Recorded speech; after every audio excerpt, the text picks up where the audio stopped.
Friends, మా బాబుకి బాగా కాఫ్ ఉంది. ఇంట్లోనే ఒక చిన్న రెమెడీ తయారు చేస్తున్నాను. ఇది మా హస్బెండ్ చెప్పారు. ఇలాంటి చిట్కాలు తనకు బాగా తెలుసు అనమాట. ఎలా అంటే ఒక గ్లాస్ వాటర్ తీసుకున్నాను. దీంట్లో ఏమేయాలో చెప్తాను. చిన్న అల్లం ముక్క ఇలా దంచేసుకోవాలి మెత్తగా. ఈ నీళ్ళు ఇట్లా మరుగుతూ ఉన్న నీళ్ళల్లో అల్లం వేసేయాలి.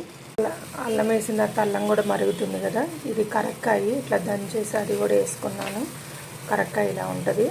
మీలో ఎంతమందికి తెలుసుకొని నాకు కామెంట్స్ చెప్పండి. ఇది దగ్గుకు చాలా పనిచేస్తుందంట. ఇప్పుడు అల్లము కరక్కాయ మరుగుతుంది కదా, ఇదే నీళ్ళల్లో బెల్లం వేసుకోవాలి. బెల్లం పౌడరు 2 స్పూన్లు, అంటే స్వీట్కి తగ్గట్టు వేస్తున్నాను. 2 స్పూన్స్ వేసాను. ఇలా కలిపేసాను బాగా. ఇది ఇప్పుడు గ్లాస్ వాటరు టీ కప్ అయ్యేంత వరకు వేసి మరగబెట్టేసి వడగట్టేసి బాబుకు తాపిస్తే దగ్గు తగ్గిపోద్ది. మీరు కూడా ట్రై చేయండి ఎలా ఉందో.